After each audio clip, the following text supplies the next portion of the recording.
बस यही हरकतें मत करो तुम क्लास में। अब देख लेना, ऐसे तो लास्ट क्लास में हमने स्टार्ट किया था केपी एंड केसी की कैलकुलेशन, जब हमें इनिशियल अमाउंट्स गिवन हो क्वेश्चन में, तो दैट डिग्री ऑफ डिसोसिएशन की हेल्प से फाइंड किया था। अब उसमें हमने लास्ट में क्वेश्चंस किए थे, मतलब उसमें वो सबको क्लियर है, उसी में नेक्स्ट क्वेश्चन लिख लें। और ये जो मैं दोनों क्वेश्चन बता रहा हूं ये भी इजी से है, लेकिन समझना बस ध्यान से। तो लिख लें, solid ammonium bisulphide, solid ammonium bisulphide, solid ammonium bisulphide is taken in a closed vessel, is taken in a closed vessel in which ammonia gas, in which ammonia gas is already present, in which ammonia gas is already present at 0.5 atm pressure, at 0.5 atm pressure. If total pressure at equilibrium, if total pressure at equilibrium, total pressure at equilibrium is 0.9 atm, is 0.9 atm, find kp और reaction लिख लें board पर से। और ammonium bisulphide क्या है? NH4HS, इसका name formula भी ध्यान रखना, अमोनियम बाइसल्फाइड। और रिएक्शन तुम्हें लिख कर दी है, और इसका बोला है केपी फाइंड करें। अच्छा बता दो, ये होमोजीनियस इक्विलिब्रियम है या हेट्रोजीनियस? अच्छा, होमोजीनियस का मतलब तो क्या है? रिएक्टेंट प्रोडक्ट की फिजिकल स्टेट सेम हो, लेकिन बता यहाँ रिएक्टेंट प्रोडक्ट की फिजिकल स्टेट सेम नहीं है। अच्छा लेकिन इस क्वेश्चन में तुम्हें डिफरेंस क्या है? बता, यहाँ अमोनिया जो प्रोडक्ट है उसमें पढ़ो क्वेश्चन में लैंग्वेज में क्या लिखा है, ammonia is already present at 0.5 atm pressure. मतलब बता, जिसमें अमोनियम बाइसल्फाइड का डिसोसिएशन होगा उसमें बिना डिसोसिएशन के पहले से initially 0.5 atm pressure of ammonia लिया हुआ है ना। मतलब बता, यहां पर अमोनिया बिफोर रिएक्शन प्रेजेंट है, लेकिन यहां पर मेथड वही जो हमने किया लास्ट क्लास में।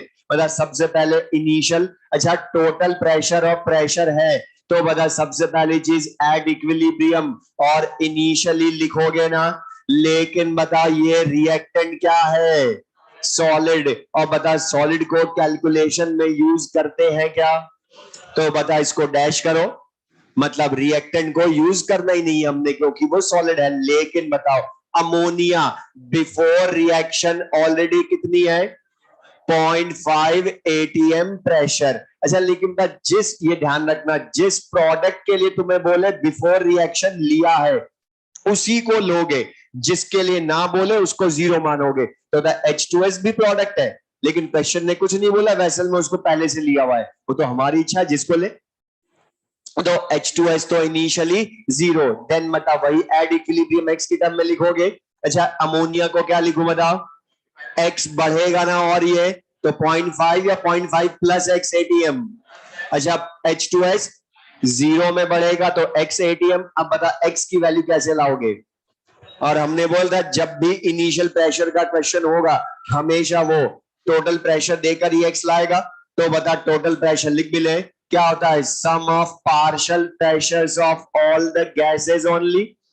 तो बता 0.5 प्लस एक्स मतलब एक्स वैल्यू कितनी हो गई, 0.2 या 0.2 एटीएम, 0.2 एटीएम। और बता दोनों के पार्शियल प्रेशर H2S और अमोनिया के बता हम एट इक्विलिब्रियम मिल गए ना, तो 0.7 और 0.2। और बता दोनों प्रोडक्ट के पार्शियल प्रेशर आ गए तो केपी तो ला सकते हो, प्रोडक्ट अपॉन रिएक्टेंट, लेकिन रिएक्टेंट तो जीरो है और उसका यूज करना ही नहीं है तो उसको छोड़े। तो बता अमोनिया का पार्शियल प्रेशर 0.7 इंटू H2S का पार्शियल प्रेशर 0.2, तो आंसर विल बी 0.14। तो बताइए मीनिंग क्लियर है सबको, ये तो क्वेश्चन समझ में आया। यहां पर बस हमें यूज करना, तो ध्यान रखना ये वाले क्वेश्चन जो बता रहा हूं ये बहुत ज्यादा आए कंपटीशन में आज तक, और ये भी कंपटीशन का क्वेश्चन क्योंकि इसमें तुम्हारा कंसेप्ट चेक हुआ, कैलकुलेशन नहीं करवानी थी उसको, मतलब कैलकुलेशन वाइज तो सबसे छोटा है जो लास्ट क्लास में हमने किए, लेकिन फिर भी अच्छा क्वेश्चन को कि उसको यूज करना है नहीं, या ये इनिशियली प्रेशर, तो बता हमने इनिशियल मोल वाला क्वेश्चन भी किया था लास्ट क्लास में, किया था, तो बता आपके इनिशियल प्रेशर है उसकी जगह। एक और क्वेश्चन लिख लें, find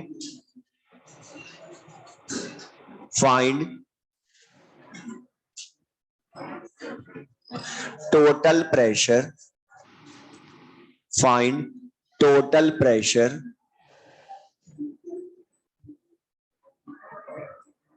of the reaction, total pressure at equilibrium, total pressure at equilibrium in the reaction,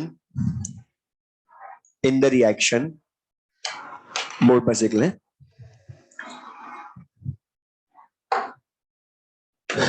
देख लें, NH4COO NH2 solid gives 2NH3 gas plus CO2 gas. NH4COO NH2 solid gives 2NH3 gas plus CO2 gas, और Kp की value तुम्हें given है आपके 4। तो बता जो अभी हमने क्वेश्चन किया उसका उल्टा ही तो क्वेश्चन है, मतलब यहां पर Kp लाए थे, टोटल प्रेशर दिया था, आपके उल्टा कर दिया, लेकिन प्रोसीजर वही रहेगा।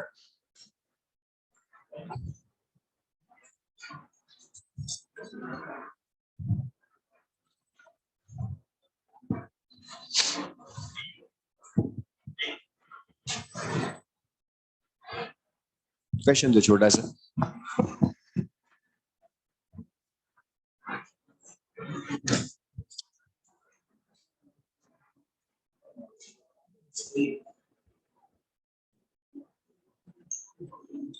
अच्छा यहां पर भी रिएक्टेंट सॉलिड है तो उसको यूज करोगे क्या, डैश। अच्छा लेकिन अब के यहाँ पर अमोनिया और CO2 के लिए कुछ नहीं बोला तो क्या मानोगे, 0 0।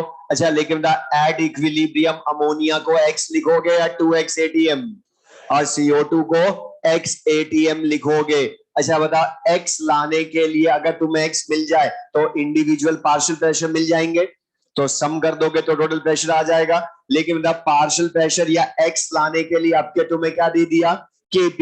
अभी तक तो टोटल प्रेशर दे रहा था लेकिन अब Kp दे दिया, तो भी बता मेथड तो वही, Kp क्या होता है बता, पार्शियल प्रेशर ऑफ प्रोडक्ट से। अब पार्शियल प्रेशर ऑफ प्रोडक्ट में क्या लिखोगे, अमोनिया का partial pressure square into HCO2 का पार्शियल प्रेशर पावर 1। और बता Kp की वैल्यू में 4, तो 2 स्क्वायर 4, ये 1 ही रह गया, तो बता x cube will be equal to 1। और बता 1 का क्यूब रूट कितना होता है वन ही होता है, लेकिन बता ये आंसर है क्या अभी?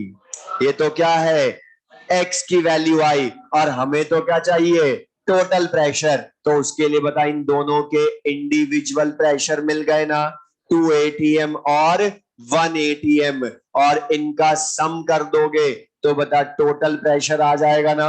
और टोटल प्रेशर की वैल्यू कितनी आएगी बता, यहां पर 3 एटीएम, 2 + 1 करोगे तो आंसर विल बी 3 एटीएम। तो बता मीनिंग क्लियर सबको ये?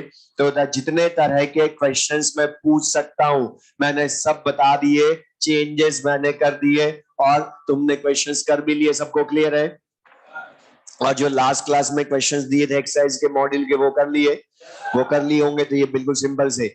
लेकिन मैं बोल रहा एक्सरसाइज 1, 2 और जो आज हम पढ़ लेंगे उसके बाद थर्ड भी कर लेना।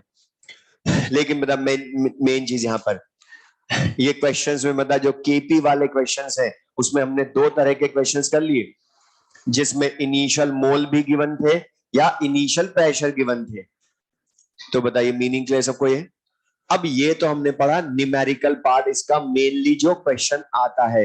लेकिन अब इस चैप्टर में से सबसे ज्यादा थ्योरेटिकल क्वेश्चन आता है जो हम नेक्स्ट टॉपिक पढ़ाऊंगा, लिख ले, factors affecting equilibrium. Factors affecting equilibrium.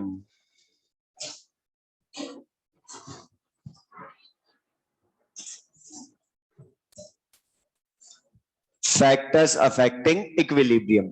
NCERT में जो लिखी होगी हेडिंग वो ये लिखी होगी, फैक्टर्स अफेक्टिंग इक्विलिब्रियम। बट इनको समझाने के लिए ली शैटलियर ने अपना प्रिंसिपल दिया। तो एनसीईआरटी में तुम देखोगे तो वहां पर डायरेक्ट ली शैटलियर्स प्रिंसिपल नहीं लिखी होगी हेडिंग, वहां लिखी होगी फैक्टर्स अफेक्टिंग इक्विलिब्रियम। और इनको समझाने के लिए ली शैटलियर ने प्रिंसिपल दिया अपना। तो ली शैटलियर प्रिंसिपल की जरूरत क्यों हुई वो हमें पता, बस उसकी हेडिंग ही है factors affecting equilibrium.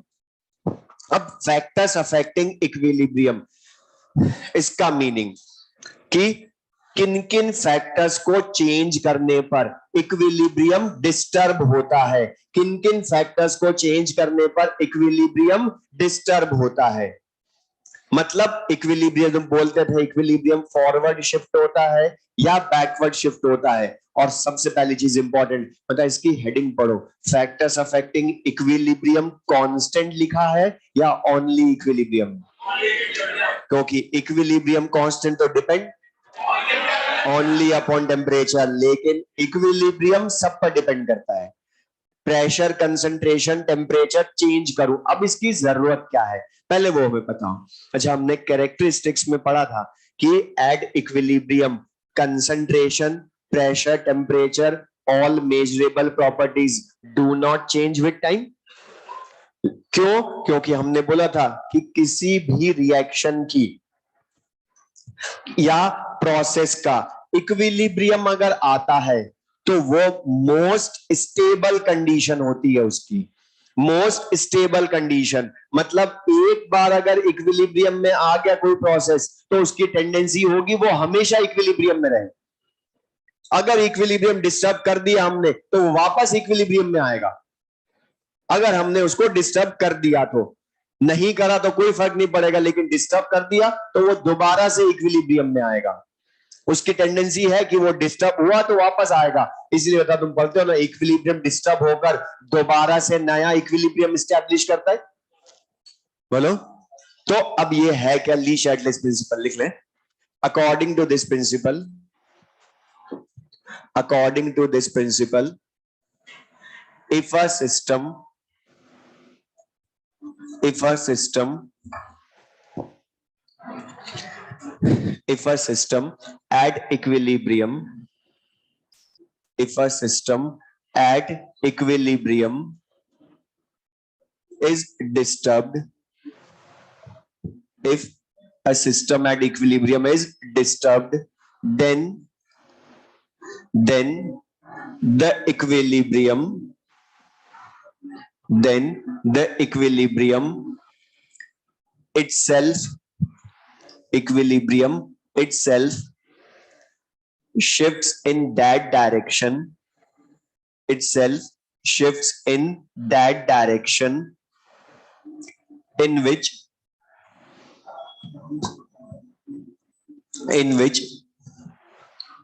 opposite effect of the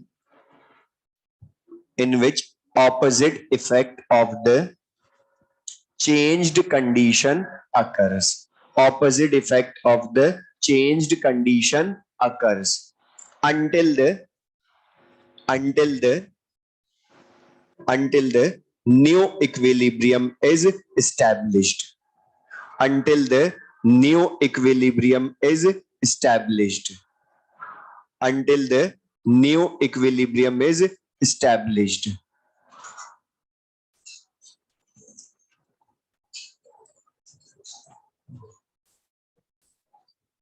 अब ये जो लिखा दोबारा पढ़ो कि क्या लिखा है. अगर मतलब क्या ये जो हम ली शैटलिस प्रिंसिपल यूज करेंगे मतलब ये किसी भी कंडीशन में एप्लीकेबल होगा या only when system is at equilibrium.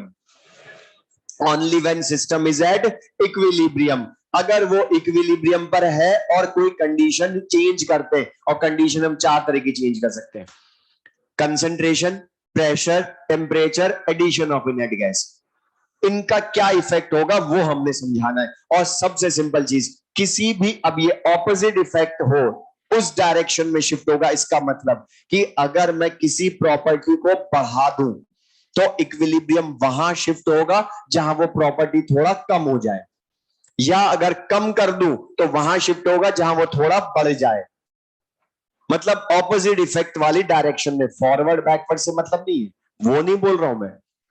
और ये बहुत इजी सा है लेकिन मैं बोल रहा हूं जैसे मैं बताऊं वैसे ही सोचना. यहां पर कुछ स्टूडेंट्स बाद में बोलते, पढ़ाने के पहले बोल रहा हूं कि हमें सब कुछ समझ में आ गया लेकिन इसमें कंफ्यूजन होता है. क्यों? क्योंकि तुम डायरेक्ट बताने की कोशिश करते हो फॉरवर्ड बैकवर्ड डायरेक्शन कहां शिफ्ट होगा वो मत बताना. उसका ऑपोजिट इफेक्ट क्या होगा वो सोचना है हमने. वो अपने आप आएगा फॉरवर्ड बैकवर्ड. तो अब लिख लें first effect of change in concentration.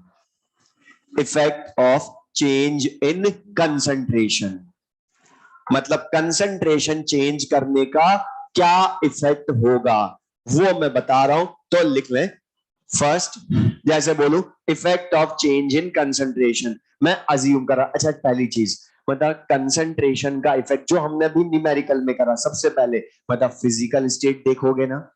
अच्छा सॉलिड्स एंड लिक्विड्स की, प्योर लिक्विड्स की कंसंट्रेशन चेंज होती है क्या?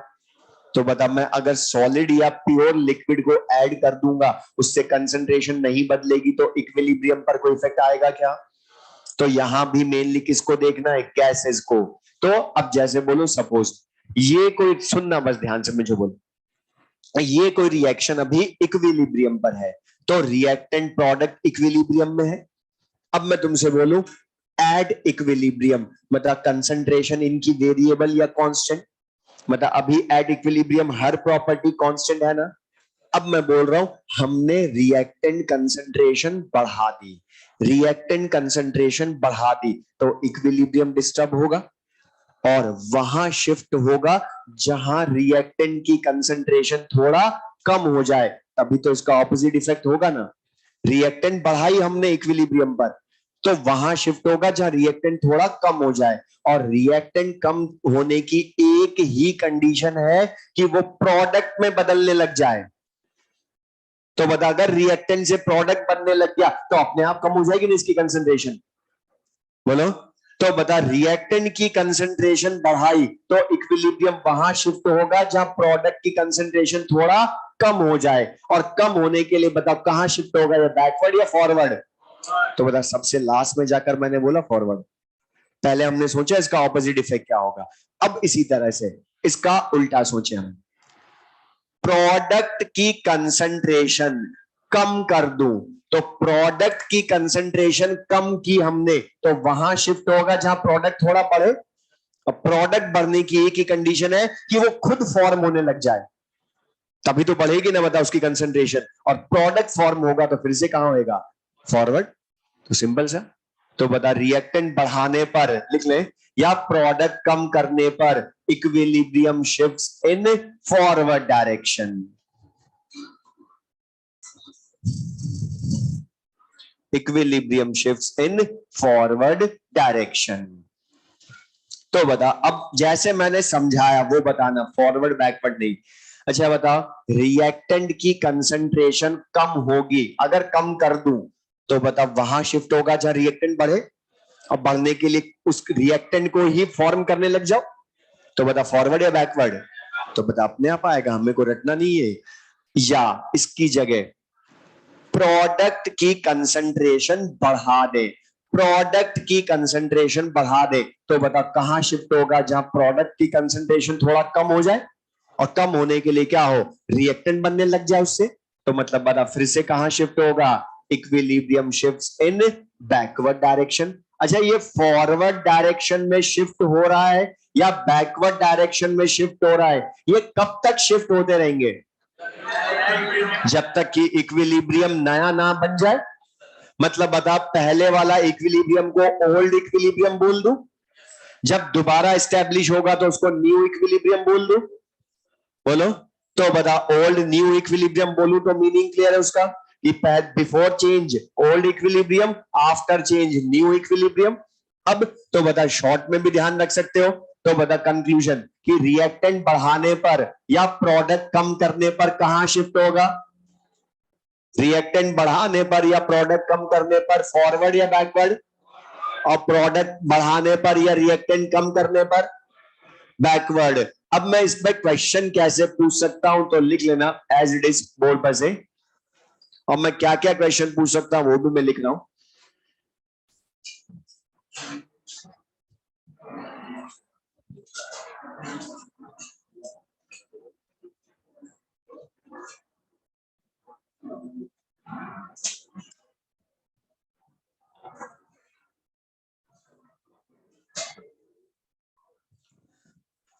अब जैसे ये क्वेश्चन बोला, लिख लें, C plus CO2 gives 2CO।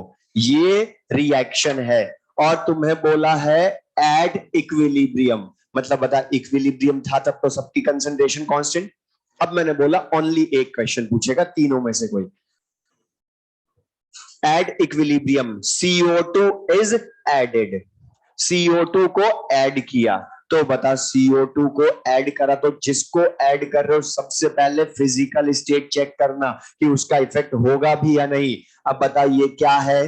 Gas. और बता गैस को जब ऐड करोगे तो उसके मोल बढ़ेंगे ना, और मोल बढ़ेंगे तो कंसंट्रेशन बढ़ेगी। तो बता गैस को मिला रहे हो तो बताओ गैस CO2 की कंसंट्रेशन बढ़ेगी। अच्छा, CO2 रिएक्टेंट या प्रोडक्ट? और रिएक्टेंट को बढ़ाओगे तो कहां जाएगा? फॉरवर्ड। तो बता इक्विलिब्रियम कहां शिफ्ट हो जाएगा? In forward direction. अच्छा, फॉरवर्ड डायरेक्शन में शिफ्ट होगा तो बता कार्बन मोनोऑक्साइड की कंसंट्रेशन वही मिलेगी या ज्यादा मिलेगी? बढ़ेगी ना। बता प्रोडक्ट फॉरवर्ड डायरेक्शन में जाएगा तो प्रोडक्ट फॉर्मेशन ज्यादा, मतलब CO की कंसंट्रेशन बढ़ेगी। अच्छा बता, कार्बन मोनोऑक्साइड को ऐड करोगे तो पहले बता फिजिकल स्टेट चेक करो, क्या है फिर से? गैस। तो बताओ कार्बन मोनोऑक्साइड को ऐड करने से कंसंट्रेशन कम होगी या बढ़ेगी? बढ़ेगी। तो लेकिन ये रिएक्टेंट या प्रोडक्ट, तो बता कहां शिफ्ट होगा? फॉरवर्ड या बैकवर्ड? बैकवर्ड डायरेक्शन में शिफ्ट हो जाएगा। तो बता बैकवर्ड डायरेक्शन में शिफ्ट हो जाएगा इक्विलिब्रियम। तो बता मीनिंग क्लियर सबको ये? अब मुझे बता दो, कार्बन को ऐड करूंगा तो कहां शिफ्ट होगा? Very good. क्यों? क्योंकि ये सॉलिड, सॉलिड की कंसंट्रेशन चेंज होती है क्या? इसीलिए तो हम उसका एक्टिव मास 1 लेते हैं, लेकिन रीजन तो क्या बोलेंगे? सॉलिड की कंसंट्रेशन रिमेन्स कांस्टेंट। और बता जब हमने कार्बन सॉलिड को मिलाया उससे कंसंट्रेशन एट इक्विलिब्रियम चेंज ही नहीं हुई, तो बता इक्विलिब्रियम डिस्टर्ब होगा क्या? इक्विलिब्रियम पर कोई प्रॉपर्टी बदली नहीं, जबकि इन दोनों से तो बदली थी ना इक्विलिब्रियम कंसंट्रेशन। तो यहां पर तो no effect on equilibrium, no effect on equilibrium. तो बता अब यहां पर ये क्लियर है सबको? कंसंट्रेशन का इफेक्ट पूछे तो सिंपल सा क्या देखोगे, सबसे पहले जिसको मिला रहे हो उसकी फिजिकल स्टेट। अच्छा इसी में मैं उल्टा कर दूं, सुन लो क्वेश्चन। मैं इसी में बोलता at equilibrium some part of carbon monoxide is removed, some part of carbon monoxide is removed. तो पहले बताओ मीनिंग क्या, वो बताओ। रिमूव करा तो कंसंट्रेशन डिक्रीज कर दी ना आपके, अब प्रोडक्ट की कम हुई तो उसी को बनाना पड़ेगा, मतलब फॉरवर्ड डायरेक्शन, सिंपल सा। अब लिख लें second, effect of change in temperature, effect of change in temperature, effect of change in temperature. और इसमें लिख लें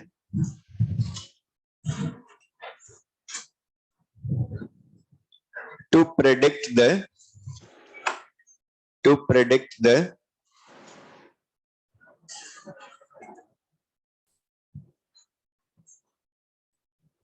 to predict the effect of to predict the effect of temperature, to predict the effect of temperature we have to check that the given reaction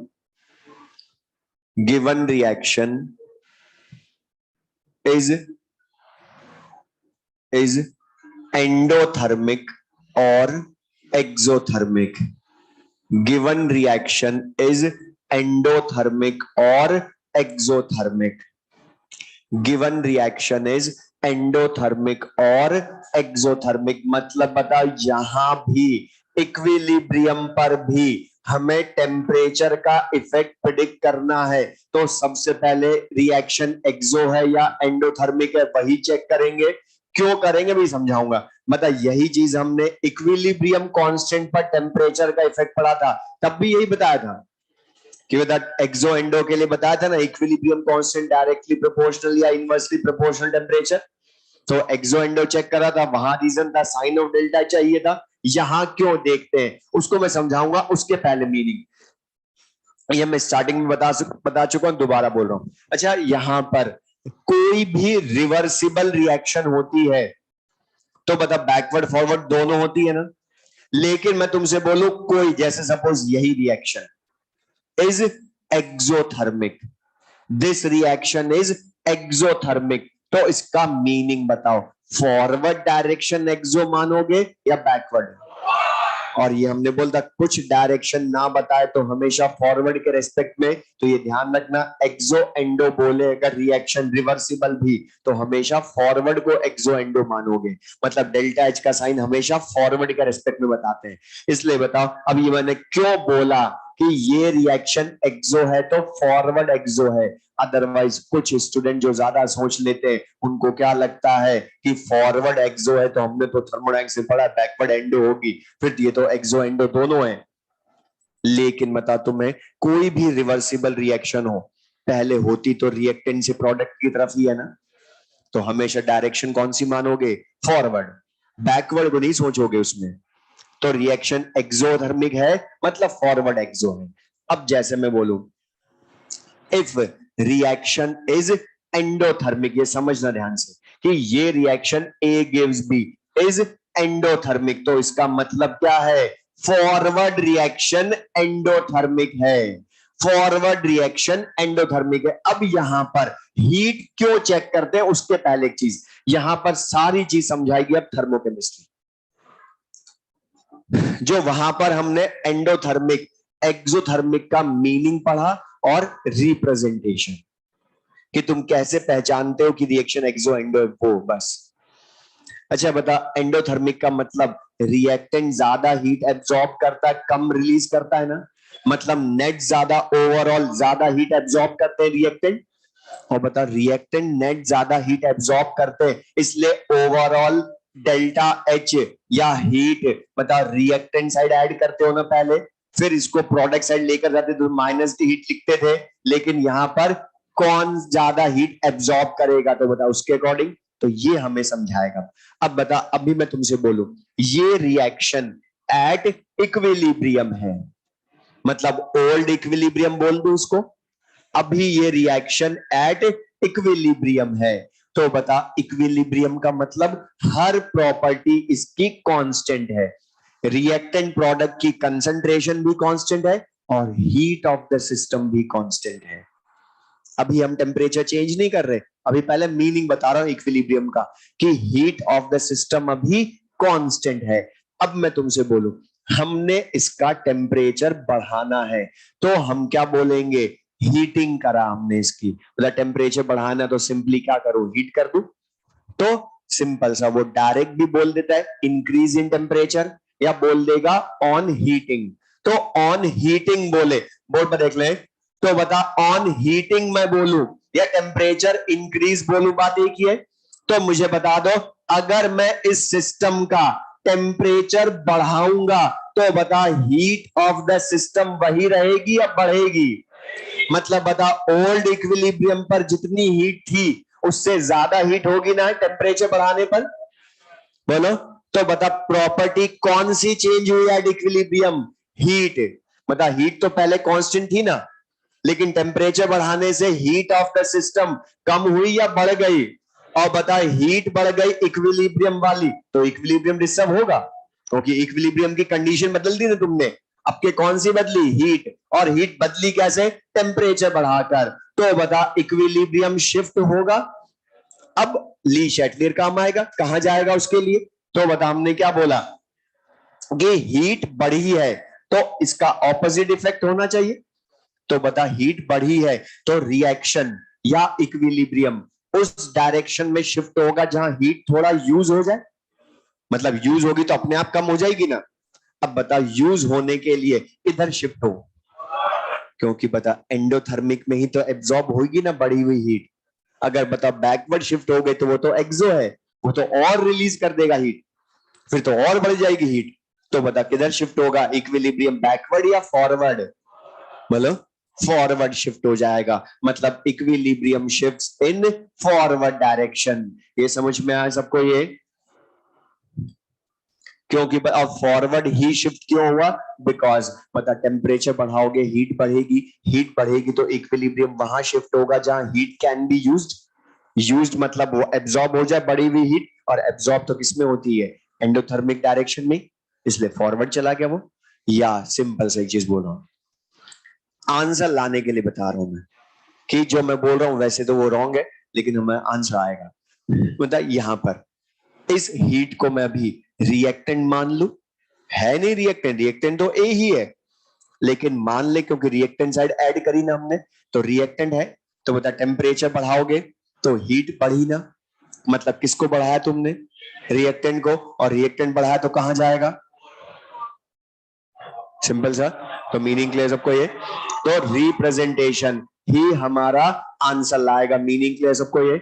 अब ये तो हमने बोला simple सा कि हीट रिएक्टेंट मान ले हम, तो वैसे तो गलत है हमने बोला, लेकिन वो मान लो आंसर लाने के लिए। तो हीट रिएक्टेंट है, रिएक्टेंट बढ़ाया तो फॉरवर्ड जाएगा तभी कम होगा रिएक्टेंट, या इसी को मैं दूसरी तरह से अब, लेकिन इसकी जगह अगर मान लो रिएक्शन एंडोथर्मिक की जगह एक्सोथर्मिक हो, इफ रिएक्शन इज एक्सोथर्मिक, तो अब ध्यान से देखना ये भी, फिर एक साथ लिख लेना रिएक्शन। अब ये तुम समझाओगे इसके अकॉर्डिंग मत बोलना, इसको देख के मत बताना, आंसर तो पता है इसका उल्टा होना है, लेकिन वो नहीं पूछ रहा हूं मैं, यहां पर समझना बस ध्यान से। ये reaction A gives B is exothermic, पहले तो मुझे मीनिंग बता दो, रिएक्शन एक्सोथर्मिक है इसका मतलब फॉरवर्ड एक्सो है या बैकवर्ड, पता एक्सो एंडो बोले रिएक्शन है तो हमेशा फॉरवर्ड, तो रिएक्शन एक्सोथर्मिक है मतलब फॉरवर्ड रिएक्शन एक्सोथर्मिक।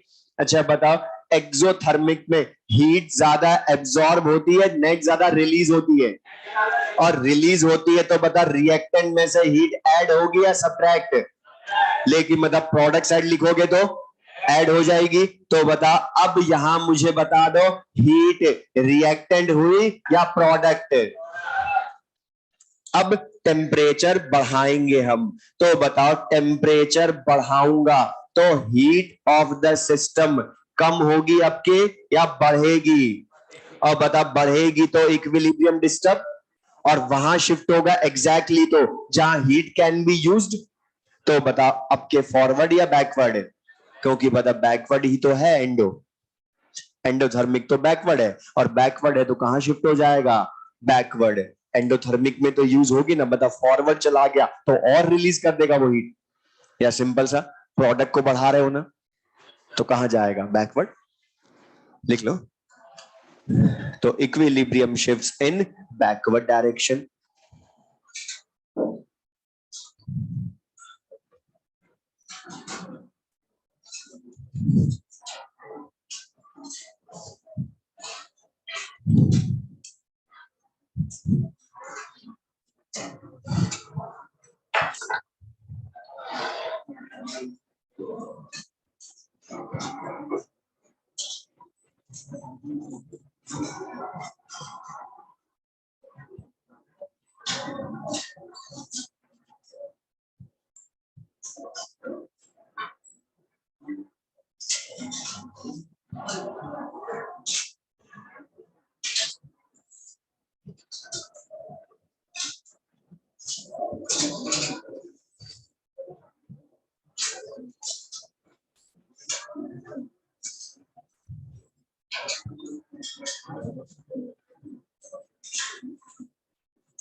अब एक ये तो मैंने पूरा समझाया, समझा के कि कैसे हमने लाना है ली शैटलिस प्रिंसिपल के अकॉर्डिंग कि इक्विलिब्रियम कहां शिफ्ट होगा।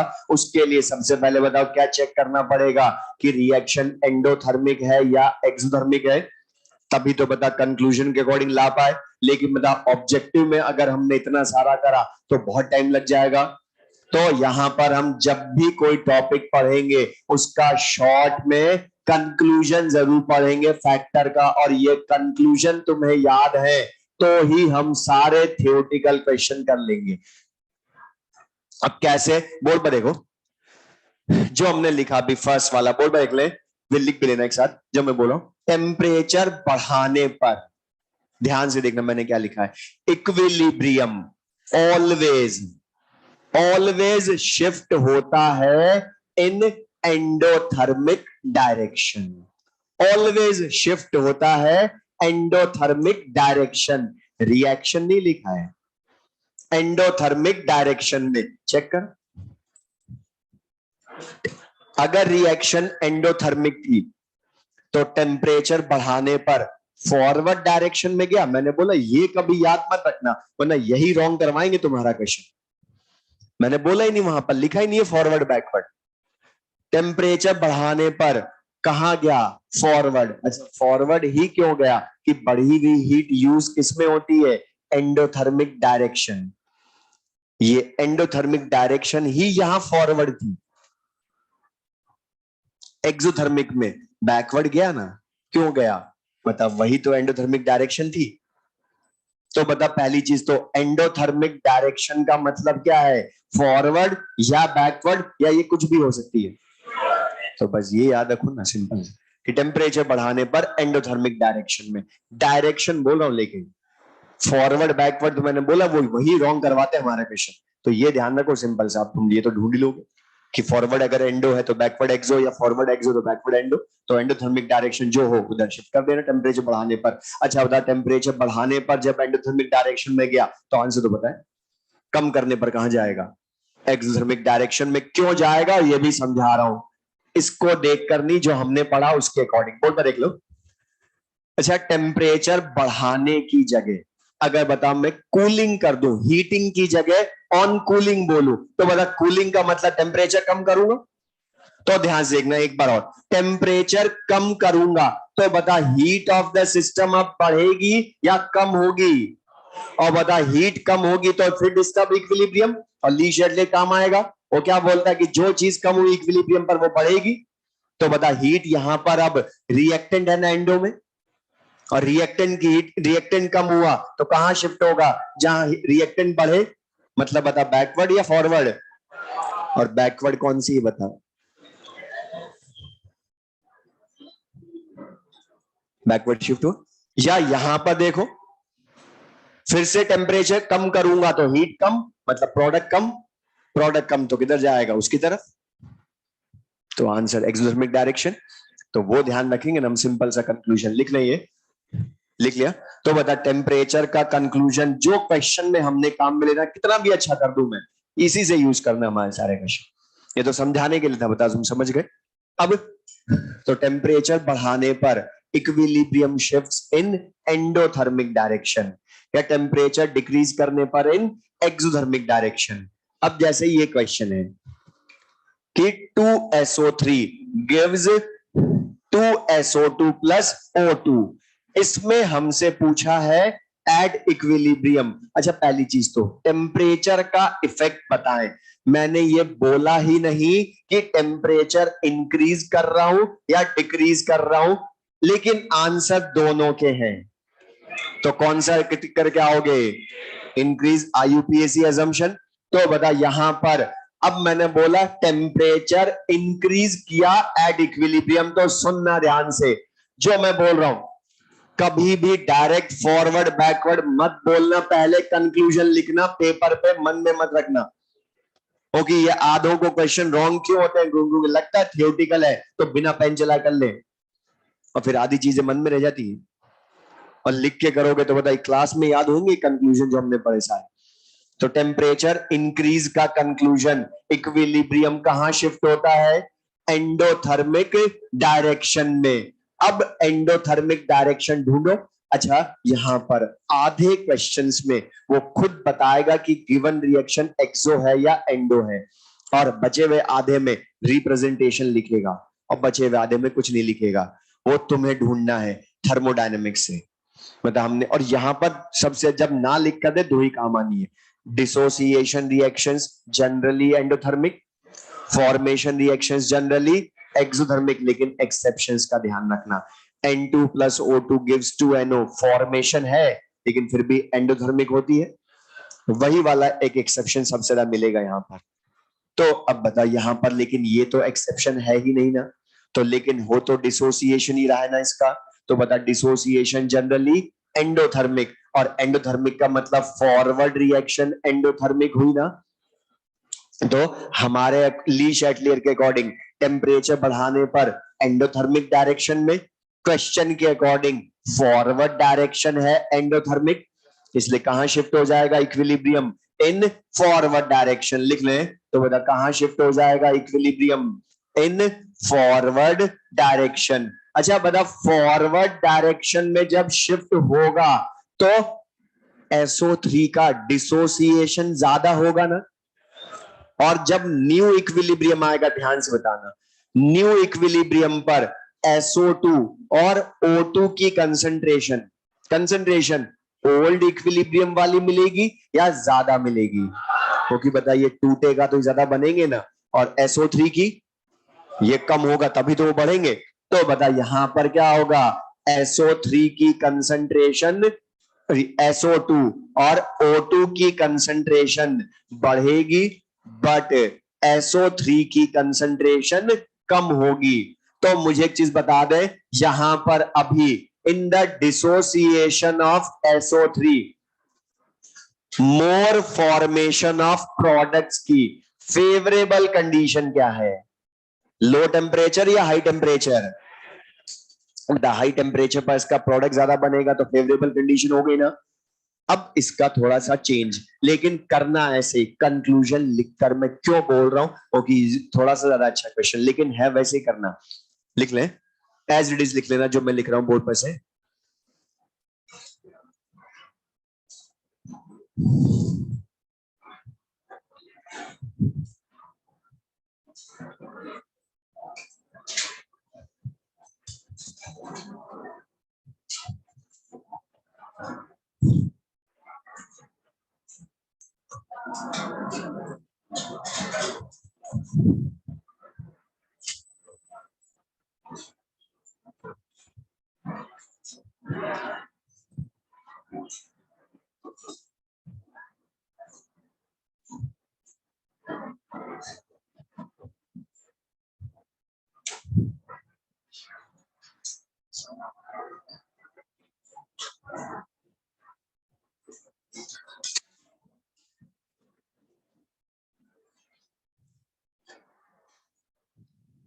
क्या आंसर होगा? Hello, very good. क्यों? अच्छा, या सिंपल सी चीज बोलो, जो इसका क्वेश्चन का प्रोसीजर ने बोला, कुछ भी क्वेश्चन पूछ लूं मैं कि आगे वालों में भी पूछो तब भी प्रोसीजर जो सेम, जो भी तुम्हें कंडीशन वो खुद बता दे। अब बता, इंक्रीज डिक्रीज की जगह कई बार बोल देगा हाई टेम्परेचर लो टेम्परेचर, तो हाई या लो बोले तब भी इंक्रीज डिक्रीज ही है वो। तो सबसे पहले उसका कंक्लूजन लिखना ली शैटलेस प्रिंसिपल के अकॉर्डिंग। अब बता, ली शैटलेस प्रिंसिपल के अकॉर्डिंग टेम्परेचर कम करने पर कहां शिफ्ट होता है? बोलो, एंडोथर्मिक डायरेक्शन या एक्सोथर्मिक डायरेक्शन? एक्सोथर्मिक डायरेक्शन में शिफ्ट होता है ली शैटलियस प्रिंसिपल के अकॉर्डिंग। क्वेश्चन के अकॉर्डिंग कहां शिफ्ट हुआ? बोलो, बैकवर्ड। और बता, क्वेश्चन के अकॉर्डिंग टेम्परेचर कम करने पर बैकवर्ड, ली शैटलियर के अकॉर्डिंग एक्सोथर्मिक डायरेक्शन में। तो बता, इनको कंबाइन करूं मैं अगर एक साथ देखूं तो क्या होगा? बता, जब टेम्परेचर कम करने पर बैकवर्ड डायरेक्शन में जा रहा है, उसका मतलब बैकवर्ड डायरेक्शन ही एक्सोथर्मिक होगी, तभी तो जाएगा ना।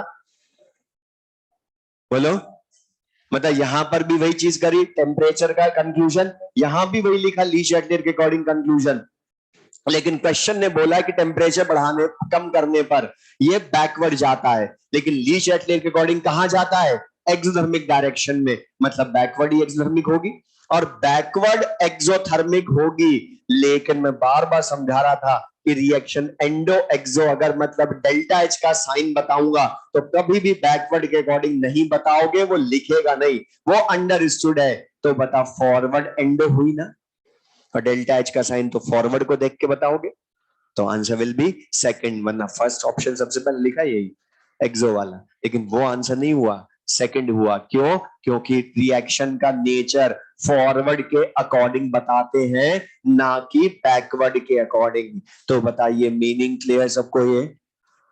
ये समझ में आया? तो बताइए, क्वेश्चन में जो मैं चेंज कर सकता हूं मैंने सब बता दिए, कर लेंगे यूज इनको। अब रिएक्शन एंडो की जगह एक्सो होती तो भी ऐसे ही करते, कंक्लूजन को ही यूज करना हमने बोला है, मतलब मीनिंग क्लियर सबको? अब लिख लें third, effect of change in pressure और वॉल्यूम।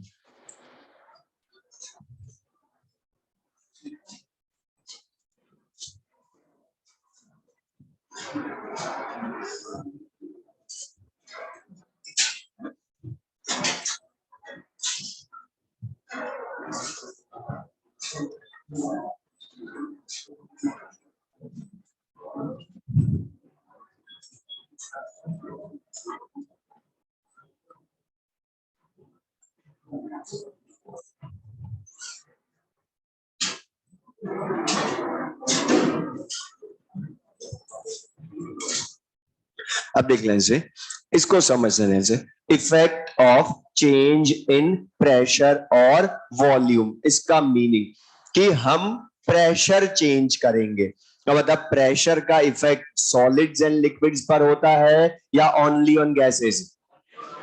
तो प्रेशर तो वैसे भी हम हर जगह गैस का यूज करते हैं ना, तो बता, यहां भी सबसे पहले फिजिकल स्टेट देखोगे। अच्छा, टेम्परेचर में नहीं बोला हमने, फिजिकल स्टेट देखोगे, होगी बता, सॉलिड और लिक्विड और टेम्परेचर का इफेक्ट तो सबके ऊपर आता है। इसलिए वहां नहीं बोल रहा हूं, बाकी सब जगह फैक्टर में प्रेशर गैसेज या सबके लिए होगा, गैसेज के लिए होगा। अब बता, यहां पर मान लो, ये समझना बस ध्यान से, और सिंपल सा जैसे हमने अभी तक पढ़ा वैसे बताना, मतलब प्रेशर का इफेक्ट बताना है। तो in a vessel fitted with piston हमने लिया, क्योंकि प्रेशर तो पिस्टन की हेल्प से बदलेंगे। तो यहां पर मैं तुमसे बोलूं, अभी कोई रिएक्शन है, 2A gives B, 2A gives B, ये रिएक्शन है। अब हमें अज्यूम कर रहा हूं, अभी ये एट इक्विलिब्रियम है रिएक्शन, और इक्विलिब्रियम पर A के मोल और B के मोल मैं इनके स्टाइकियोमेट्रिक कोएफिशिएंट्स के इक्वल ही अज्यूम कर रहा हूं, स्टाइकियोमेट्रिक कोएफिशिएंट के। तो बता, अभी इक्विलिब्रियम पर A के मोल कितने हैं, 2, B के 1 मोल, अभी ये है। अच्छा, अभी इस वेसल का कुछ वॉल्यूम होगा ना, तो वही गैसेस का भी वॉल्यूम होगा, तो अज्यूम कर रहा हूं अभी वेसल का वॉल्यूम है 10 लीटर, और 10 लीटर का मतलब क्या है कि ये ओल्ड इक्विलिब्रियम, अभी इक्विलिब्रियम पर हर चीज कांस्टेंट इनकी, मोल 2 है ए के, बी के 1 मोल, वॉल्यूम ऑफ वेसल 10 लीटर, मतलब कंसंट्रेशन कितनी अभी ए की, मोल बाय वॉल्यूम 2/10, 1/10, बोलो।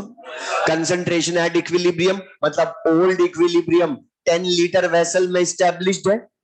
अब मैं तुमसे बोलूं, हमने प्रेशर बढ़ाया, प्रेशर बढ़ाया मतलब बता, पिस्टन को प्रेस किया ना, pressure is applied on piston, और प्रेशर अप्लाई करा, तो मुझे बता दो ये पिस्टन जो है ये नीचे आएगा ना, अब पिस्टन नीचे आएगा, तो बता वॉल्यूम पहले जितना रहेगा या कम होगा, तो बता मैं वॉल्यूम डिक्रीज का इफेक्ट पूछूं या इंक्रीज इन प्रेशर का इफेक्ट पूछूं, कोई डिफरेंस है क्या? जब मुझे इसका वॉल्यूम कम करना होता तो भी तो प्रेशर बढ़ाता ही सही ना, इसलिए हेडिंग में पढ़ो, दोनों लिखा है, प्रेशर और वॉल्यूम। क्यों लिखा? क्योंकि दोनों को एक ही तरह से चेंज कर सकता हूं, मैं डायरेक्ट वॉल्यूम का इफेक्ट पूछूं तो भी मैं प्रेशर का ही बताऊंगा, क्योंकि प्रेशर की वजह से वॉल्यूम बदलेगा यहां डायरेक्ट। तो बता, ये समझ में आया सबको ये? तो बता, मैं प्रेशर इंक्रीज का इफेक्ट पूछूं अब इस इक्विलिब्रियम पर, या डिक्रीज इन वॉल्यूम का पूछूं, कोई डिफरेंस है क्या? तो इंक्रीज इन प्रेशर या डिक्रीज इन वॉल्यूम एक ही बात है। अब ध्यान सुनो, यहां पर 99% क्वेश्चंस में तुम्हारे वो प्रेशर का ही इफेक्ट पूछेगा, 99% क्वेश्चन में प्रेशर का इफेक्ट पूछेगा, तो तुम 100% क्वेश्चन प्रेशर से करोगे। वॉल्यूम का पूछ ले तो भी प्रेशर का बताओगे, क्योंकि बता 1% क्वेश्चन वॉल्यूम के पूछेगा तो उसका कंक्लूजन क्यों याद करें? मतलब वॉल्यूम का डिक्रीज पूछ ले तो इंक्रीज इन प्रेशर का बता दो ना, क्योंकि हमें याद प्रेशर के कंक्लूजन रहेंगे, इसलिए बोल रहा हूं मैं। तो बता, प्रेशर का ही बताना है हमने, लेकिन अभी सिंपल सा, अब जो दिखे वो बताना, सिंपल सी चीज में बोल रहा हूं, मतलब प्रेशर बढ़ाया या वॉल्यूम कम किया, तो ध्यान से बताना, number of moles per unit volume, number of moles per unit volume, मतलब N/V, ए और बी के मतलब वही रहेंगे, बढ़ेंगे या कम होंगे? बोलो। सपोज वॉल्यूम डिक्रीज होकर रह गया 5 लीटर, ये ध्यान समझना।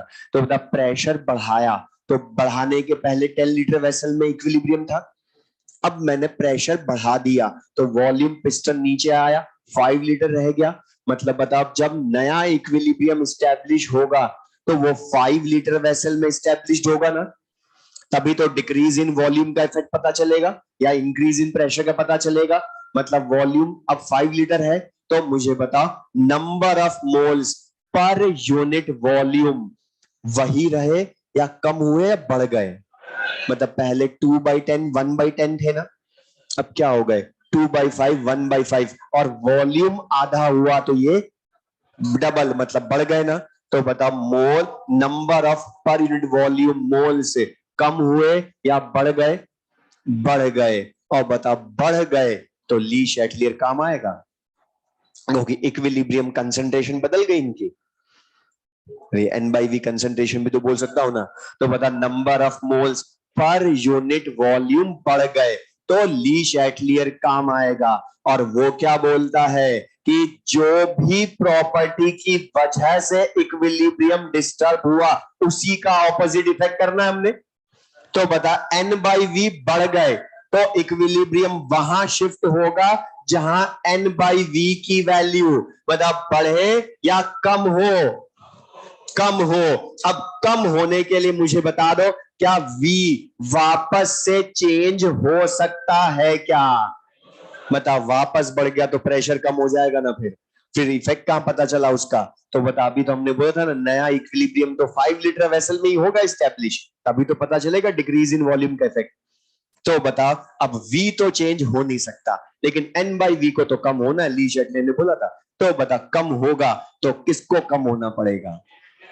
बोलो एन को। तो बता कहां शिफ्ट होगा, towards more number of moles या towards less number of moles? तो लिख लो। तो कहां शिफ्ट होगा? Equilibrium shifts towards less number of moles. और लेस नंबर ऑफ मोल्स, अच्छा मुझे एक चीज बता दो ध्यान से, ये जो तुम लिख रहे हो less number of moles, exactly ये मोल्स है या स्टाइकोमेट्रिक कोफिशिएंट्स हैं? मतलब बैलेंस्ड इक्वेशन ही बता देगी इफेक्ट इसका।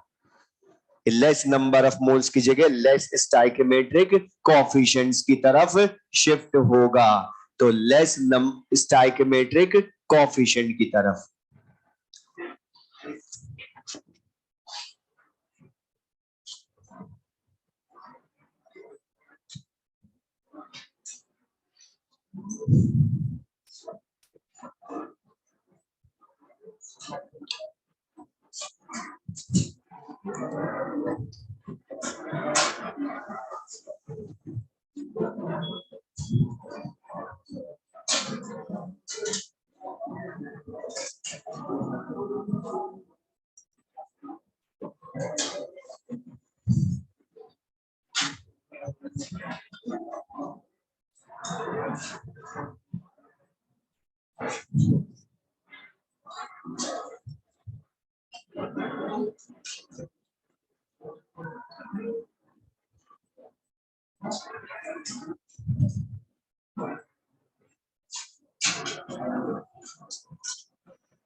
तो बता शॉर्ट में कंक्लूजन फिर से कि प्रेशर बढ़ाने पर या वॉल्यूम कम करने पर equilibrium shifts towards less number of moles या लेस स्टाइकोमेट्रिक कोफिशिएंट्स। तो बता अपने आप कंक्लूजन याद रहेगा। अच्छा द प्रेशर बढ़ाने या वॉल्यूम कम करने पर जब लेस स्टाइकोमेट्रिक कोफिशिएंट की तरफ शिफ्ट हुआ तो इसका वाइस वर्सा भी होगा। बता प्रेशर कम कर दूं या वॉल्यूम बढ़ा दूं, या तुम डायरेक्ट भी देख लो, रुक जाओ पहले बोर्ड पर देखना है। मतलब प्रेशर कम कर दूं मतलब पिस्टन को लिफ्ट करूं, और पिस्टन को लिफ्ट करूंगा तो बता वॉल्यूम बढ़ेगा ना। अब बता वॉल्यूम बढ़ेगा तो एन बाई वी डिक्रीज, तो वहां शिफ्ट होगा जहां एन बाई वी बढ़े। और बढ़ने के लिए वी चेंज हो नहीं सकता तो किसको पढ़ना पड़ेगा? मोल को, इसलिए टुवर्ड्स मोर स्टाइकोमेट्रिक कोफिशिएंट। तो लिख लें। तो बताइए कंक्लूजन याद रखो, जैसे टेम्परेचर के हमने याद रखे वैसे बताइए कंक्लूजन प्रेशर के याद रखोगे तो ही हमारे सारे क्वेश्चंस हो जाएंगे। और बता हर फैक्टर का शॉर्ट कंक्लूजन मैं खुद लिखवा रहा हूं तुमसे। दैट कंसंट्रेशन का भी हमने शॉर्ट में कंक्लूजन लिखा सबसे पहले कि रिएक्टेंट बढ़ाने पर या प्रोडक्ट कम करने पर फॉरवर्ड, या रिएक्टेंट कम करने पर प्रोडक्ट बढ़ाने पर बैकवर्ड, या दूसरा टेम्परेचर बढ़ाने पर एंडोथर्मिक डायरेक्शन, कम करने पर एक्सोथर्मिक डायरेक्शन। वैसे प्रेशर का, और प्रेशर के कंक्लूजन तो याद रखना बहुत इजी, बिकॉज बता ध्यान से देखोगे दोनों कंक्लूजन में एक कॉमन चीज है। बता जो भी प्रेशर में चेंज देख रहे हो उसका उल्टा मोल में हो रहा है, क्योंकि ऑपोजिट इफेक्ट होता है ना। तो बता प्रेशर बढ़ाया तो लेस मोल की तरफ, प्रेशर कम किया तो मोर मोल की तरफ। अपने भी याद होगा, ऑपोजिट इफेक्ट कर लो। टेम्परेचर बढ़ाने पर लेस मोल की, प्रेशर बढ़ाने पर लेस मोल की तरफ, प्रेशर कम करने पर मोर मोल की तरफ। और हर फैक्टर को यूज करने का क्राइटेरिया अलग अलग है। टेम्परेचर का हीट के अकॉर्डिंग, यहां मोल के अकॉर्डिंग।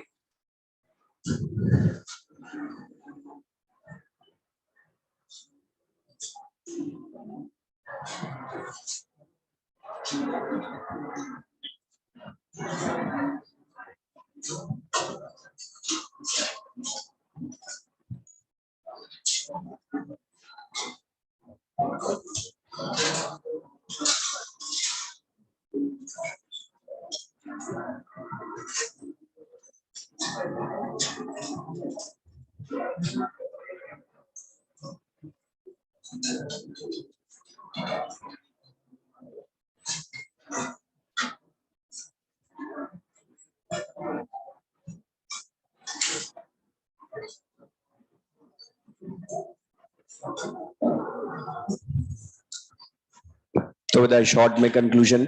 अब इनको यूज हमने किस तरह से करना है, तो क्वेश्चन लिख लें फर्स्ट, वो लिख लेना। तो बता N2 plus 3H2 gives 2NH3।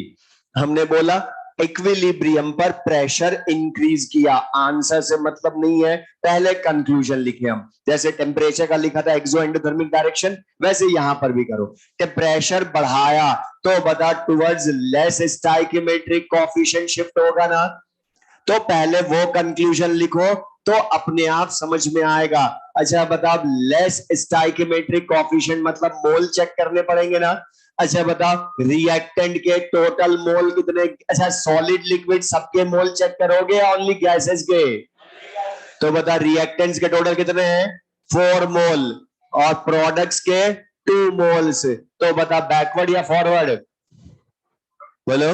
Pressure बढ़ाने पर लेस स्टाइकियोमेट्रिक कोएफिशिएंट मतलब फॉरवर्ड शिफ्ट हो जाएगा। तो equilibrium in forward direction shift. अच्छा फॉरवर्ड डायरेक्शन में शिफ्ट होगा तो बता अमोनिया फॉर्मेशन कम या ज्यादा। तो बता favourable condition for the formation of ammonia is high pressure. अच्छा अब सेकंड में बताओ क्या इफेक्ट होगा, होगा भी या नहीं होगा। करेक्ट है, क्यों, क्योंकि दोनों तरफ मोल इक्वल है। अच्छा पहले कंक्लूजन सोचो, बाकी चीजें इक्वल है ही नहीं, तो क्यों चेक करा, मतलब प्रेशर कम करा है आपके, बढ़ाया नहीं है। और प्रेशर कम किया तो बता कहां शिफ्ट होता है, टुवर्ड्स लेस स्टाइकियोमेट्रिक कोएफिशिएंट या मोर स्टाइकियोमेट्रिक कोएफिशिएंट। और मोर स्टाइकियोमेट्रिक कोएफिशिएंट, लेकिन तुम इसमें देखोगे तो बता एलएचएस में गैसियस मोल्स और आरएचएस में गैसियस मोल्स डिफरेंट या इक्वल।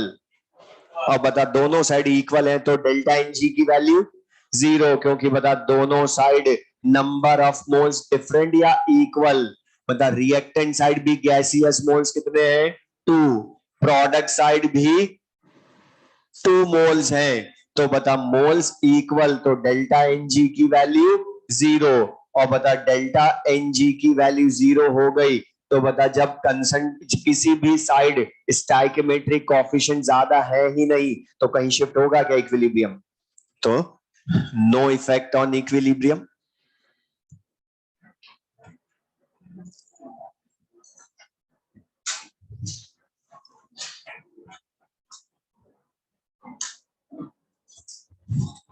तो अब मैं इसका क्वेश्चन बोला, ये जो मैं क्वेश्चन पूछने वाला हूं ये एम्स वालों को पहले बहुत अच्छा लगता था। क्वेश्चन सुन ले, वो तुम्हें 4 रिएक्शंस लिख कर देगा। अब पूछेगा इन चारों में से कौन सी रिएक्शन पर चेंज इन प्रेशर और वॉल्यूम हैज नो इफेक्ट। तो क्या ढूंढना है, खाली डेल्टा एन जी 0, सिंपल से तो नोट लिख लें।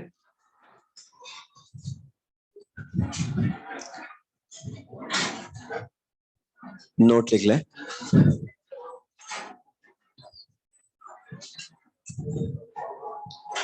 Change in pressure, change in pressure और वॉल्यूम, चेंज इन प्रेशर और volume has no effect, has no effect on the reactions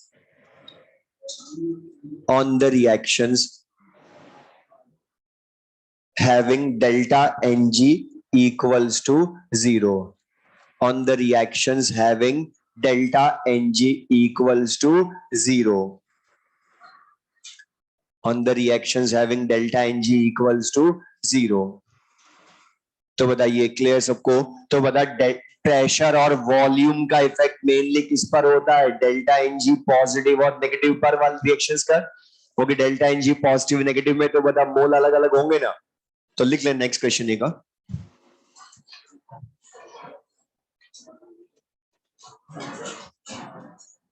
और ये MnR यहां क्या है? रिएक्टेंट्स प्रोडक्ट्स के स्टाइकियोमेट्रिक कोएफिशिएंट्स.